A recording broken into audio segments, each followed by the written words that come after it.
함께 해주실 줄 믿습니다. 그 함께 하시는 능력으로 승리하시는 여러분들의 삶이 되시길 바랍니다. 우리 옆 사람들과 한번 인사하겠습니다. 주는 것이 축복입니다. 네, 오늘도 주님이 주신 것 이웃들에게 나눠 주심으로 주님이 주시는 주는 그 축복을 받아 누리시는 여러분들의 삶이 되시길 바랍니다. 어떤 회사의 신입사원을 뽑기 위한 시험이 새벽 4시에 있다고 공지가 됐습니다. 그래서 이제 시험을 보는 응시자들이 마음으로는 좀 불만이었지만 그러나 그 회사가 좋았기 때문에 모두 늦지 않고 새벽 4시에 그 회사 정문으로 갔습니다. 그런데 공고된 새벽 4시가 지났는데도 불구하고 그 문이 열리지 않고 닫혀 있어서 수많은 사람들이 그 밖에서 그 회사의 문이 열리기를 기다렸습니다. 그래서 10분이 지나고 30분이 지나고 1시간이 지났는데도 열리지 않으니까 어떤 사람은 기다리다가 그냥 불만을 토해내고 가는 사람이 계속 생겼습니다. 1시간이 지나고 2시간이 지나고 한 5시간이 지나서야 오전 9시에 그 문이 열렸습니다. 화난 사람은 이미 다 가 있고 다 집으로 가버렸고 이제 남은 사람만 들어와서 면접 시험이 시작되었습니다. 그런데 그 면접 시험관이 응시자에게 묻는 질문이 가관이 아니었습니다. 어떤 질문이었냐면 한국의 수도는 어디입니까? 손가락은 몇 개입니까? 이 얼토당토하지 않는 우리나라 대통령 이름이 무엇입니까? 그냥 초등학생도 알 질문을 그냥 거침없이 하는 겁니다. 그래서 어떤 사람은 그냥 비웃으면서 성의 없이 대답한 사람도 있고 이게 질문이야 나를 놀리는 거야 하면서 그냥 뛰쳐나간 사람도 있었습니다. 그런데 며칠이 지난 후에 단 몇 명에게만 합격 통지서가 보내졌습니다. 그리고 그 내용은 이랬습니다. 저희 회사 입사 시험에 합격하신 당신을 축하드립니다. 당신은 몇 가지 테스트에서 좋은 성적을 얻었습니다. 첫 번째, 당신은 시간을 잘 지키셨습니다. 새벽 4시 정각에 도착하신 것을 우리가 CCTV를 통해서 보았습니다. 둘째, 당신은 인내심이 있었습니다. 5시간을 잘 인내하며 기다리신 것을 저희가 확인을 했습니다. 마지막으로 당신은 평범하고 어쩌면 짜증날지 모르는 질문에 성실하고 아주 온화하게 대답을 하심으로 당신의 인성이 어떤지도 알게 되었습니다. 그러므로 당신은 저희 회사에서 요구하는 시간 지키기, 오래 견디기, 원만한 성품, 이 3가지 선발 기준에 모두 합격 점수를 얻었기에 귀하를 본사에 채용하기로 하였습니다. 라고 합격 통지서를 보냈습니다. 보통 회사는 흔히 우리가 이야기하는 스펙을 보고 사람을 뽑는데 이 회사는 그 사람의 인간 됨됨이를 보고 뽑았다는 것입니다. 때때로 하나님도 우리에게 이런 테스트를 합니다. 우리에게 문제를 주시고 그것을 어떻게 해결하시는지를 본다는 것입니다. 그것을 우리의 이성으로 해결하는지 아니면 믿음으로 해결하는지 그 믿음을 보시려고 때때로 우리를 시험하실 때가 있다는 것입니다. 어떠한 문제에도 하나님이 우리를 시험하실 때 믿음으로 답하심으로 주님의 시험에 합격하시는 여러분들의 삶이 되시길 바랍니다. 오늘 본문을 통해서 우리 인생의 어려움을 만났을 때 우리는 그 문제를 어떻게 믿음으로 대하고 또 우리의 작은 믿음을 주님께 드릴 때 주님은 우리에게 어떤 축복으로 함께 하시는지 오늘 본문을 통해서 살펴보겠습니다. 먼저 우리가 문제를 만났을 때 그 문제와 함께 우리의 최선의 열매를 가지고 다시금 주님께 우리의 문제를 드려야 됩니다.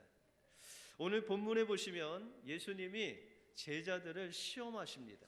테스트를 하시는데 오늘 5절에 보시면 예수께서 눈을 들어 큰 무리가 자기에게로 오는 것을 보시고 빌립에게 이르시되 우리가 어디서 떡을 사서 이 사람들로 먹게 하겠느냐라고 말씀하십니다. 그러면서 6절에 말씀하시기를 이렇게 말씀하시면 친히 어떻게 하실 것을 아시고 빌립을 시험코자 함이러라 라고 말씀하고 있다는 것입니다. 때때로 주님은 우리가 문제를 만났을 때 그 문제를 어떻게 하실지 우리를 테스트할 때가 있다는 것입니다. 그런데 오늘 이 제자가 만난 그 문제는 남자만 5,000명, 다시 말해서 그 모여있는 여자와 아이들까지 거의 2만 명이 넘는 그 사람들에게 너희가 먹을 것을 주라라고 그렇게 말씀하고 있다는 것입니다. 우리가 이 동일한 본문이 마가복음에 나오는데 마가복음 6장 37절에 보시면 예수님께서 제자들에게 말씀하시기를 가라사대 너희가 먹을 것을 주라라고 말씀하고 있다는 것입니다. 때때로 하나님께서 우리에게 우리가 할 수 없는 엄청난 일들을 너희가 한번 해봐라 라고 말씀하실 때가 있다는 것입니다. 오늘 성가대 찬양에도 그런 내용이 나왔지만 마태복음 맨 마지막 절에 보시면은 너희는 가서 모든 족속으로 제자를 삼으라라고 명령하신다는 거예요. 여러분들 어떻게 주님께서 명령하신 것 지킬 수 있으실 것 같으십니까? 그리고 때로는 요한복음에 보시면은 내가 한 일보다 더 큰 일을 너희가 하리라라고 그렇게 말씀하십니다. 여러분들 예수님께서 이 땅에 하신 일이 얼마나 어마어마합니까? 그죠?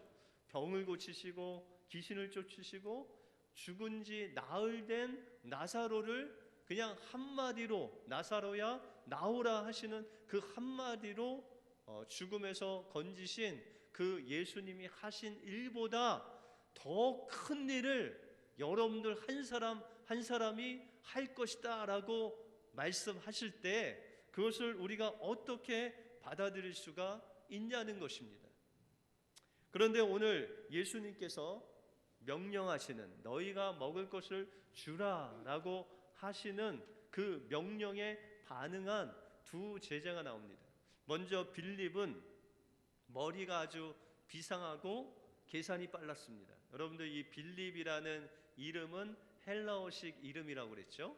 이 헬라 사람들은 지혜나 또한 지식을 추구하는데 그의 인생의 목적을 삼습니다. 그래서 어떤 이성적인 것이 상당히 발달된 사람들이 헬라 사람입니다. 그런데 이 빌립 제자도 헬라 사람이라 예수님께서 너희가 먹을 것을 주라고 하시니까 이 무리를 쫙 훑어보더니 예수님 견적이 나옵니다.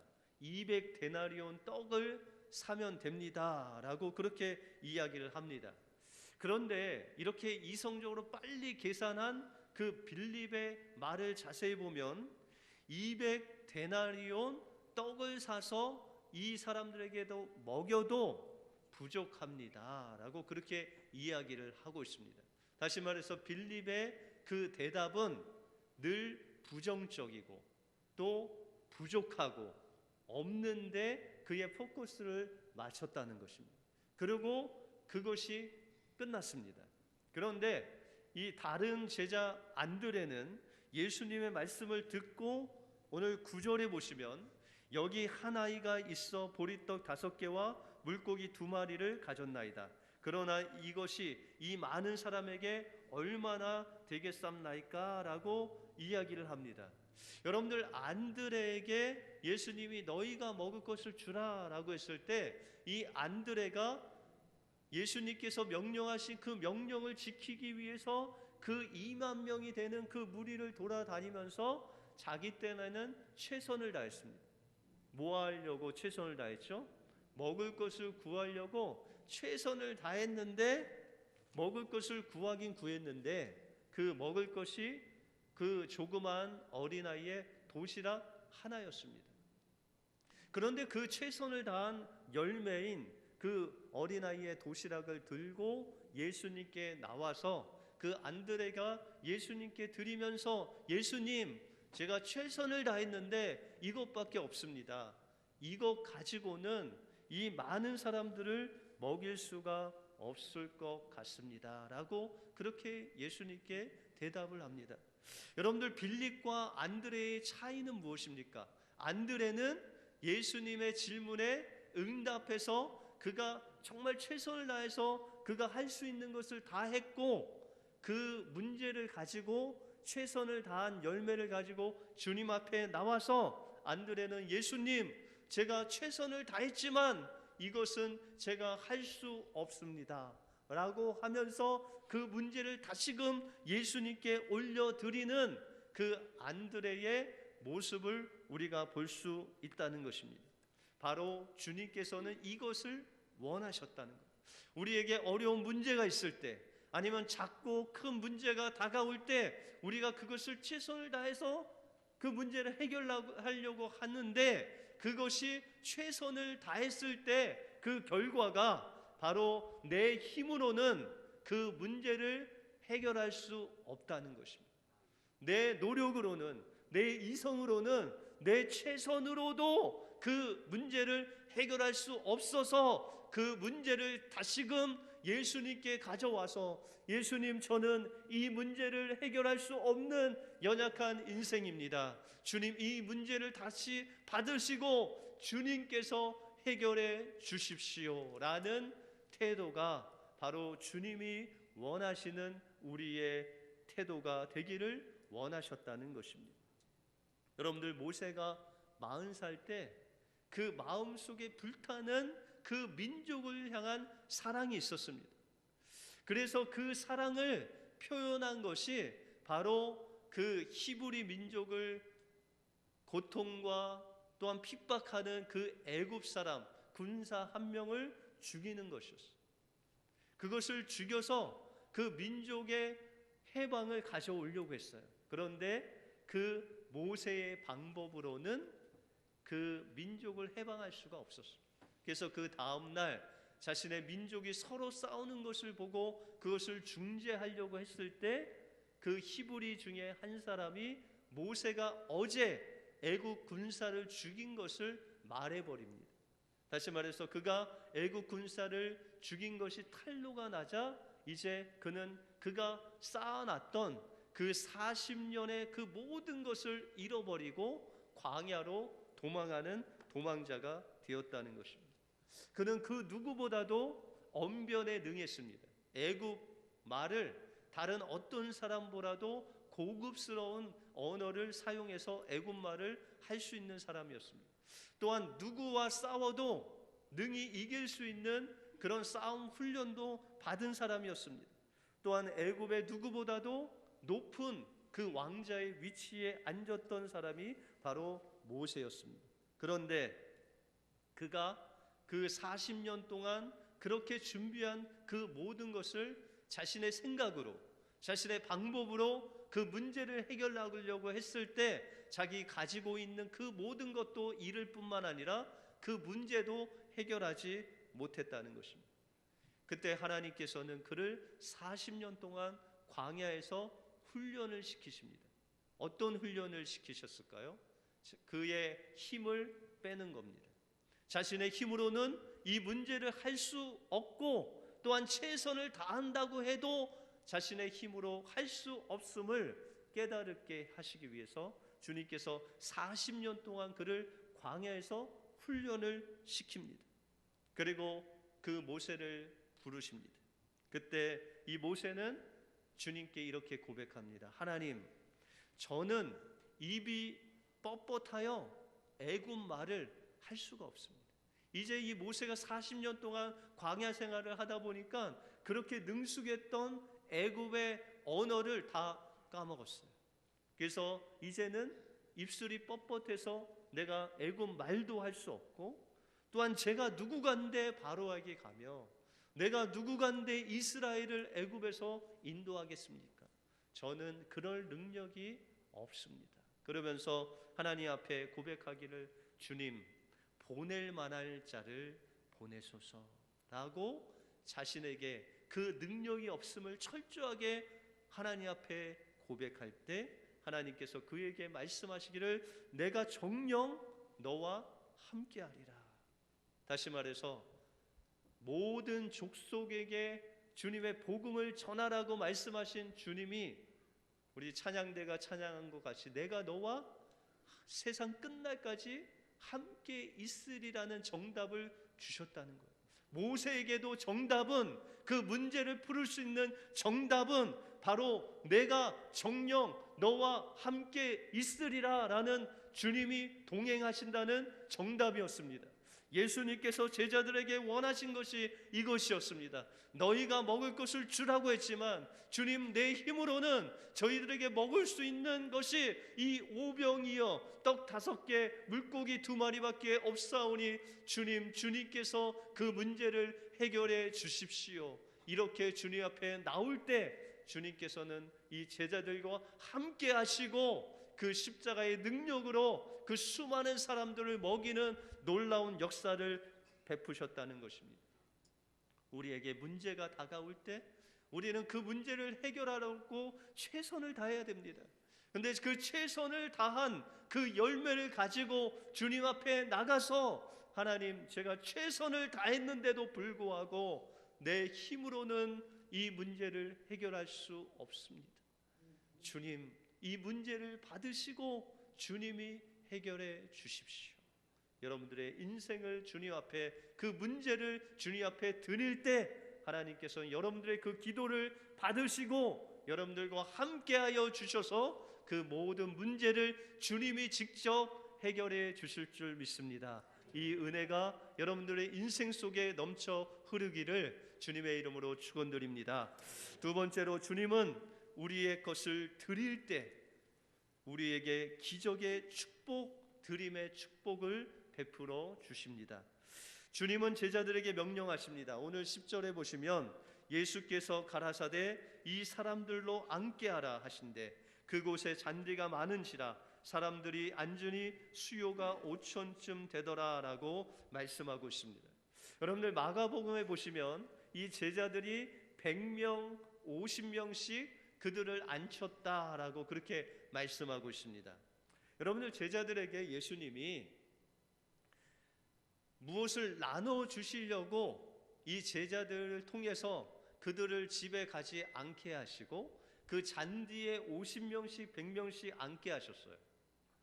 그런데 제자들이 생각할 때 그 마음속에 어떤 마음이 있었냐면, 아니, 예수님이 어떻게 하시려고, 지금 먹을 것도 그냥 떡 몇 개, 물고기 몇 마리밖에 없는데 어떻게 이 사람들을 50명씩 100명씩 앉게 해 주셔서 이 사람들에게 무엇을 주시려고 이들을 집에 보내지 않고 이렇게 하시는가라는 그런 의문이, 그런 원망이 이 제자들 마음속에 있었다는 것입니다. 그럼에도 불구하고 이 사람들을 50명, 100명씩 앉게 했는데, 여러분들, 우리가 야외 예배 가도 한 200명, 300명 가도 이렇게 앉히기가 쉽지 않습니다. 말을 잘 안 들으셔서. 그런데 여러분들 50명, 100명씩 2만 명을 앉히려면은 그 엄청난 사람들이 얼마나 컴플레인을 했겠어요. 아니, 왜 내가 여기에 앉아야 되고, 왜 집에 안 보내고, 뭘 주려고 하면서 그 2만 명이 엄청난 불만을 토해냈음에도 불구하고 이 제자들이 예수님의 명령에 순종해서 그 사람들을 그 허벌판인 광야에 2만 명을 다 때를 지어서 앉히게 합니다. 또한 그 중에 돋보이는 순종은 그 어린아이 한 명이 제자들이 달라고 한 그 음식을 주었다는 거예요. 여러분들, 어린아이에게 그 음식은 거의 자기 생명과도 같은 그런 소중한 것이었어요. 그럼에도 불구하고 그가 그것을 드렸을 때 놀라운 하나님의 오병이어의 역사가 일어났다는 것입니다. 그런데 성경을 우리가 자세히 보면 늘 하나님께서 예비하신 축복을 이렇게 조그마한 어린 아이의 심정으로 자신의 것을 드리는 그 드림을 통해서 역사하셨다는 것입니다. 여러분들, 다윗은 그가 가지고 있는 물맷돌 몇 개 가지고 골리앗을 쓰러뜨립니다. 그렇죠? 여러분들, 모세는 자기가 가지고 있던 그 마른 막대기, 그 지팡이 하나로 홍해를 가릅니다. 여러분들, 사르밧 과부는 자기가 먹고 이제 마지막으로 죽을 그 가루 한 움큼과 기름 조금 그거 가지고 있었는데, 그 하나님의 사람 엘리야가 자기에게 떡을 달라고 했을 때 그 마지막 음식을 하나님 앞에 드림으로 인해서 그 3년 반 동안 그 가루가 마르지 않고 그 기름이 떨어지지 않았다라고 말씀하고 있습니다. 누가복음 6장에 보시면 너희가 주라 그리하면 내가 누르고 흔들어서 넘치도록 채워주시겠다라고 말씀하셨습니다. 여러분들, 주님의 축복이 우리에게 임하는 비결은 하나님께서는 여러분들 한 사람 한 사람에게 주실 축복을 누르고 흔들고 넘치도록 준비해 두셨다는 거예요. 그런데 그것을 받을 그 비결은 바로 하나님께 있는 것이 아니라 여러분들에게 있다. 여러분들이 어떻게 하시면요? 주시면, 주라 했을 때 여러분들 것을 주면, 하나님, 제가 먹고 죽을 것도 없습니다. 사르밧 과부가 그러지 않았겠습니까? 그런데 그것을 주라는 거예요. 근데 하나님의 비결은 그것을 주었을 때 누르고 흔들고 넘치도록 채워주신다. 원종수 권사라는 유명한 의사분이 계십니다. 그래서 권사라고 했을 때는 감리교에서 권사이기 때문에 여성분이 아니라 남성분입니다. 근데 이 원종수 권사라는 분의 그 가정은 그 아버님을 아주 일찍 여의시고 그 어머니 혼자 아이들을 키우는 그런 가난한 곳에서 태어났습니다. 근데 그 어머니가 정말 신앙이 좋으셔서 매일 새벽마다 이 아들을 데리고 새벽 기도를 가시는 그런 분이셨어요. 그런데 이 어머니가 그 새벽 기도가 끝나고 그 대정역을 지나는 그곳에 늘 눈에 밟히던 할아버지 한 분이 계셨습니다. 그 할아버지는 눈이 잘 안 보이셨고 늘 그곳에 정말 허르스름하게 옷을 입고 구걸을 하는 그런 할아버지였습니다. 그런데 어느 날 아주 추운 겨울에 그 어머니가 집에 그 할아버지를 모시고 오십니다. 그러면서 그 종수에게, 어린 종수에게, 종수야, 너 할아버지 목욕시키는 거 도와드려라 라고 그렇게 이야기를 하는 것입니다. 이 종수는, 어린 종수는 어머니에게 좀 불평을 토하고 싶었지만 그러나 어머니에게 맞을까봐 그냥 한마디도 못하고 그냥 그 할아버지의 옷을 벗겨야 되는데 그 옷에서 그냥 오줌 냄새, 변 냄새, 엄청난 냄새가 풍기고 그 옷도 그런 찌든 때와 변과 오줌과 뭐 여러 가지가 섞여서 갑옷이 돼 있었어요. 그래서 그 어린 종수는 막대기 2개로 그 옷을 이렇게 벌리면서 겨우겨우 그 옷을 벗겨드렸어요. 그런데 그 갑옷 속에는 또 다른 갑옷이 있었어요. 때가 너무나도 이게 찌들어갖고 그냥 딱딱하게 굳어 있는 거를 손으로 기스를 내서 이렇게 뜯어야 되는, 때를 뜯어야 되는 그런 일이 있었습니다. 그래서 종수가 이제 할아버지의 목욕을 다 시키고 나서 이제 옷을 드려야 되는데 옷이 없었어요. 그랬더니 어머니가 이 종수에게 있는 가장 소중한 내복 한 벌이 있었는데 그것을 할아버지에게 드리라는 거예요. 속으로 아니 이 내복은 나의 하나밖에 없는 내복인데 하면서도 혼날까봐 할아버지한테 입혀드리고 또한 담요 하나를 돌돌 이렇게 묶여드렸습니다. 그런데 이제 목욕을 하고 난 그 할아버지가 배가 고프신 거예요. 그러니까 엄마가 종수에게 이야기하기를 이제 그 추운 겨울에 배추 농사, 이제 무농사하러 다 이제 추수를 한 그 밭에는 그 배춧잎 또한 이렇게 줄거리가 떨어져 있는데 그것을 주워오라는 거예요. 그 한겨울에. 그래서 종수가 나가서 그 밭을 그냥 다니면서 그 배춧잎, 그 무 줄거리를 주워다가 이제 큰 냄비에 그걸 넣고 또한 물을 넣고 마지막 남은 보리쌀 한 움큼을 넣고 그냥 푹푹 끓여서 보리죽을 만들었대요. 그래서 그 할아버지에게 그것을 드렸는데 한 그릇을 뚝딱 치우시더니 좀 더 달라는 눈빛으로 어머니를 보셨대요. 그래서 어머니가 한 그릇 더 갖다 드려요.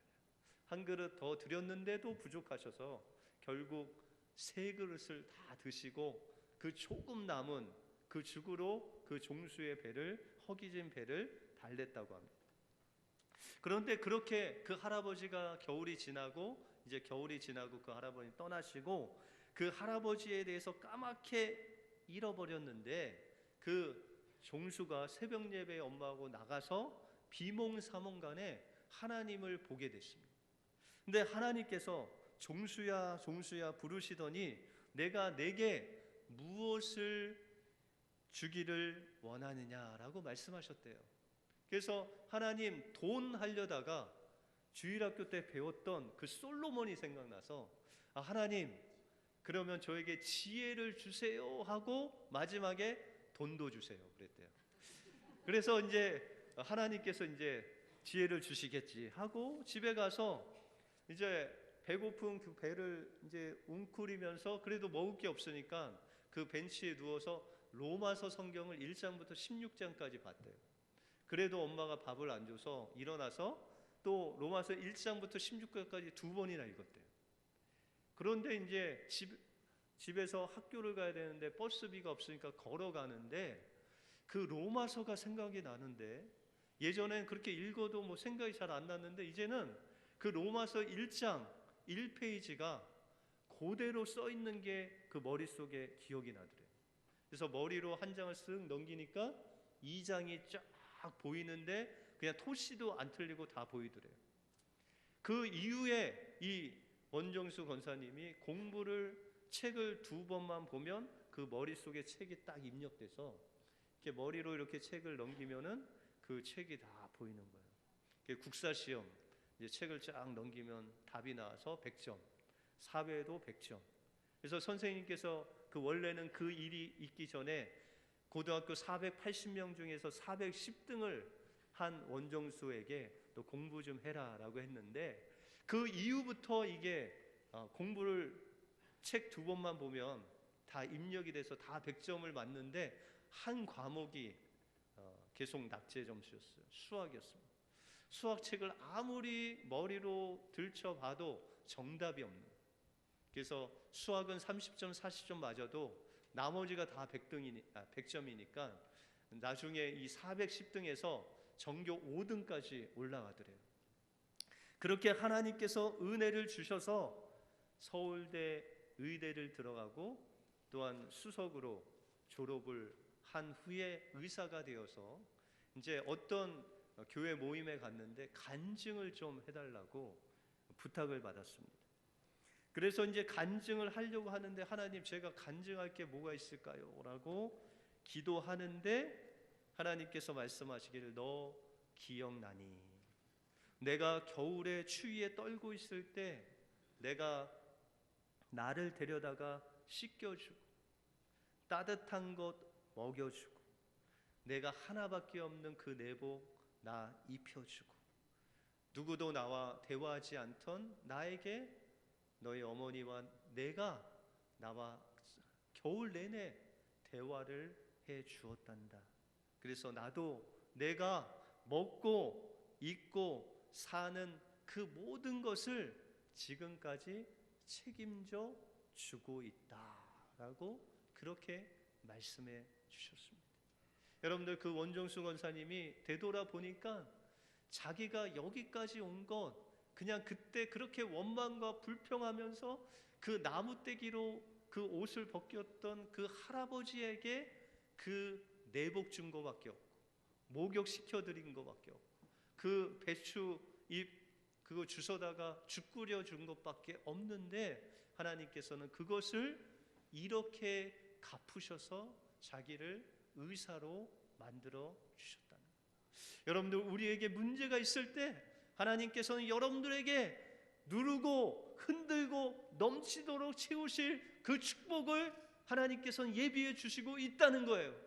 그런데 여러분들이 그것을 받아 누릴 수 있는 비결은 바로 여러분들이 먼저 주라는 거예요. 여러분들, 그 원정수 권사님이 줄 수 있는 그런 환경이 아니었어요. 그럼에도 불구하고 하나님께 드림이 되니까 하나님께서 그 드림을 통해서 그에게 지혜를 주시고 축복을 주셔서 그를 정말 뛰어난 의사로 만들어 주셨다는 거예요. 때때로 우리에게 문제가 있을 때 그 문제만 바라보는 우리를 향해서 주님은 말씀하시기를, 아무개야, 그 문제 가지고 나에게 드려라. 네가 최선을 한번 해보고 안 되면 나한테 올려줘라. 그리고 내가 있는 것, 그것이 무엇이 되든지 나한테 한번 줘봐라. 이웃들에게 주어봐라. 그러면 내가 후히 누르고 흔들고 넘치도록 채워주시겠다고 말씀하십니다. 주님의 이 말씀 앞에, 주님, 제가 순종하겠습니다, 아멘으로 화답하심으로 드림의 축복을 받아 누리시는 여러분들의 삶이 되시길 주님의 이름으로 축원드립니다. 기도하겠습니다. 하나님, 감사합니다. 오늘도 오병이의 기적을